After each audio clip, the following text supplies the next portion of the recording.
Hello everyone. आज है 25 जुलाई 2020 और हम आर्टिकल डिस्कस करेंगे द एडिटोरियल। तो आज का पहला आर्टिकल है कंटेम्प्ट ऑफ कोर्ट के ऊपर। तो मेंस जीएस पेपर 2 कॉन्स्टिट्यूशन से आर्टिकल को रिलेट कर सकते हैं। तो ये आर्टिकल क्यों डिस्कस कर रहे हैं? Contempt of court. तो कंटेम्प्ट ऑफ कोर्ट का मतलब क्या होता है?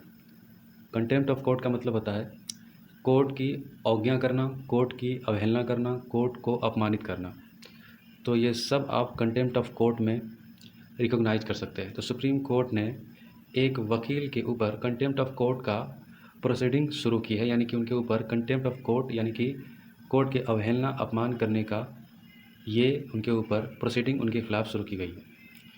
तो कंटेम्प्ट ऑफ कोर्ट क्या है? जैसा कि मैंने आपको बताया कि अगर कोर्ट के ख़िलाफ़, जुडिशरी सिस्टम के ख़िलाफ़ अगर आप कुछ ऐसा एब्यूज़ करते हैं या फिर कुछ ऐसा कमेंट करते हैं जो जुडिशरी को अपमानित करती है या डिसरिस्पेक्ट करते हैं आप अथॉरिटी को, यानी कि सुप्रीम कोर्ट के जज को, तो आपके ख़िलाफ़ या फिर उनके फ़ैसले को, तो आपके ख़िलाफ़ कंटेम्प्ट ऑफ कोर्ट का चार्ज सुप्रीम कोर्ट कर सकती है।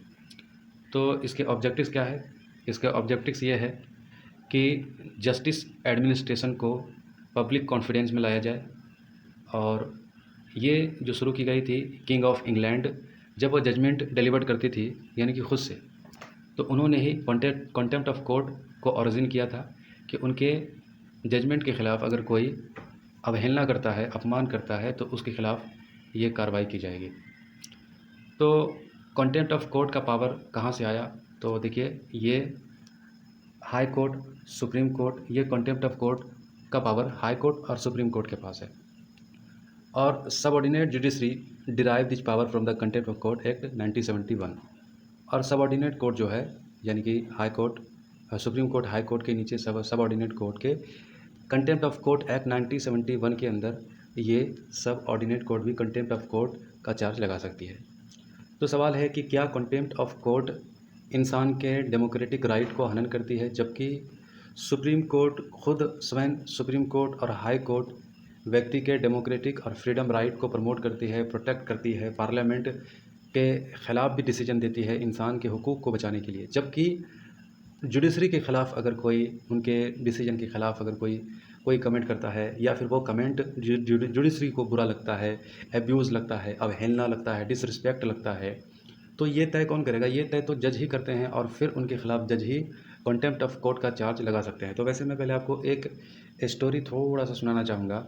मणिपुर के बारे में ये वाक़या है कि जुडिशरी के फ़ैसले को मणिपुर के एक पत्रकार ने एक टिप्पणी कर दी और उस पर एक, कह लें, जुडिशरी के ख़िलाफ़ कुछ आर्टिकल्स उसमें लिख दिए, यानी कि उनके बारे में, उस जजमेंट के ख़िलाफ़ में कुछ आर्टिकल्स उन्होंने लिखा, एक पत्रकार ने, मणिपुर का एक पत्रकार। ये बहुत पहले की बात है, लेकिन मैं आपको बस ऐसे ही सुना रहा हूँ।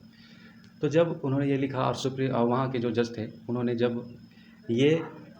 उन्होंने ये आर्टिकल्स के बारे में सुना या पढ़ा, तो उस पत्रकार के ख़िलाफ़ कंटेम्प्ट ऑफ कोर्ट का चार्ज लगाया गया और उनको पनिशमेंट दी गई कि उनको एक जुर्माना भरना पड़ेगा और प्लस जुर्माना भरने के साथ साथ उनको एक दिन तक कोर्ट के बालकनी में, यानी कि कोने में, पूरा दिन खड़े होकर के दिन गुजारना होगा।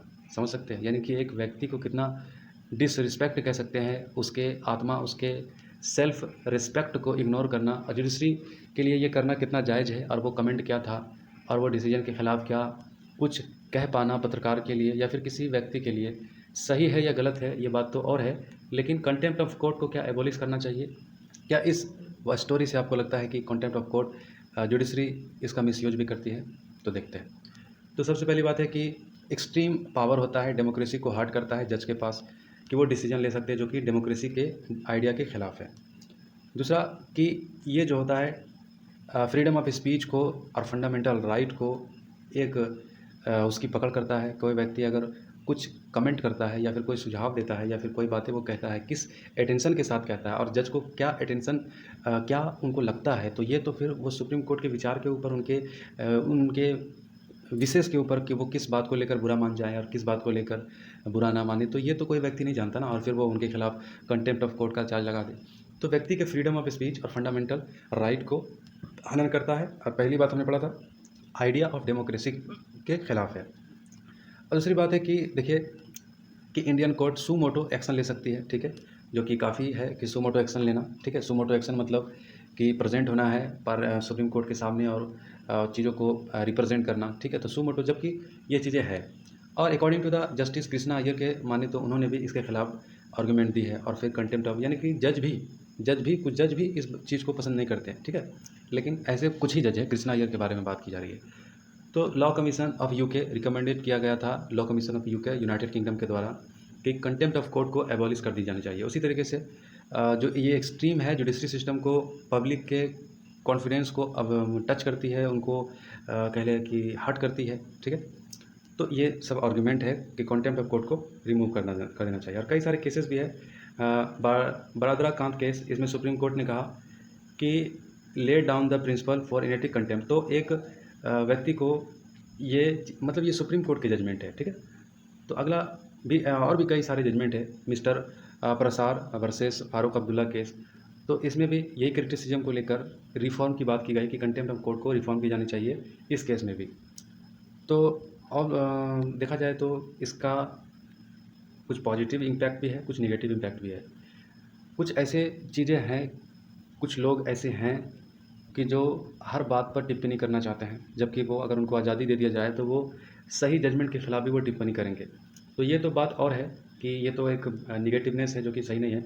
लेकिन एक चीज़ ये भी है कि कुछ लोग हैं जो अच्छा मशवरा, एक अच्छा सलाह, एक अच्छा एडवाइस दे सकते हैं, कमेंट कर सकते हैं, तो उनके लिए ये रास्ता खुला होना चाहिए।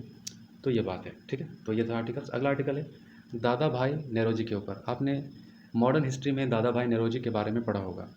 Mains GS paper 1 history of world और इंडिया से आर्टिकल को रिलेट कर सकते हैं।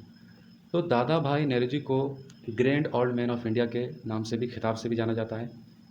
एक बहुत मजे हुए हमारे पॉलिटिशियन थे और एक राष्ट्रवादी नेता थे दादा भाई नेरोजी, जो कि पहले ऐसे थिंकर थे जिन्होंने भारत के अर्थव्यवस्था को, जो ब्रिटिशर के द्वारा शोषण किया जा रहा था, इंडियन नेशनल कांग्रेस के सामने रिप्रेजेंट किया। उन पर कई सारी किताबें लिखी है, ब्रिटिश पार्लियामेंट में भी इसको जो है रखा और फिर ये ब्रिटिश पार्लियामेंट के एमपी भी चुने गए थे। ब्रिटिश पार्लियामेंट के तरफ से मेंबर ऑफ पार्लियामेंट भी ये यूके की तरफ से चुने गए थे और कांग्रेस के एक बहुत बड़े नेता थे और स्वराज्य के मकसद को प्रतिनिधित्व करते थे। तो इन्होंने नेशनल आइडेंटिटी पाई, religious, caste, class, ethnic differences हर एक को जो है इन्होंने जो है कह लें कि लोगों को जोड़ने का काम किया। तो स्ट्रॉप भी inclusive labour to secure minority participation. तो इनका विचार काफ़ी इस तरह का था कि लेबर और माइनॉरिटी के खिलाफ जो शोषण होता था उनके खिलाफ ये काफ़ी लिखते थे। तो he listen to Maharashtrian assessment of colonial exploitation, compiled economic data with a Konkani Muslim and ran a newspaper with a Kapol Bania. तो इन्होंने अपने भारत के जो उस वक्त में जो ब्रिटिशर के द्वारा शोषण की जा रही थी, इन्होंने उस बात को काफ़ी हाईलाइटेड किया था और काफ़ी इन्होंने उजागर किया और इनके द्वारा एक न्यूज़पेपर भी इशू की जाती थी जिसका नाम था कापोल बानिया। महाराष्ट्र से ये निकाली जाती थी। तो काफ़ी प्रसिद्ध नेता थे, मुसलमानों, हिंदुओं, सिखों, पारसियों, ईसाइयों सब के बीच में ये काफ़ी लोकप्रिय थे। तो his first venture due in people of all across the India he played a defending role launching Indian nationalism.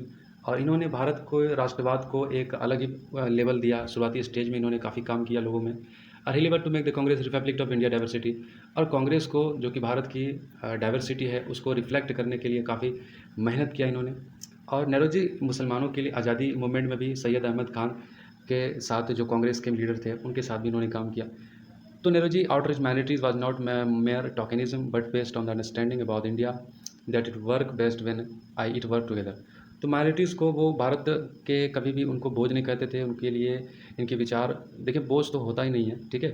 एक व्यक्ति को जब गिरा करके, दबा करके रखा जाता है तो हम उसको समझते हैं कि ये इसी काबिल है। जबकि अगर उनके पास स्किल हो, उनके पास एजुकेशन हो, उनके पास सब कुछ है, ठीक है, अगर हम अत्याचार ना करें, हम उनको शोषण ना करें, तो वो हमसे भी आगे जा सकते। तो इनका कहने का मतलब ये है कि ये शोषित जो किए जाते हैं, कि अगर इनको इनके फुल प्लेजर से इनको काम करने का पूरा अथॉरिटी अगर दिया जाता तो ये काफ़ी बड़ा योगदान निभाते। 1892 में नेहरू जी ने डिक्लेयर किया, इन्होंने चुने गए थे ब्रिटिश पार्लियामेंट में, एमपी के तौर पर इनको चुना गया था।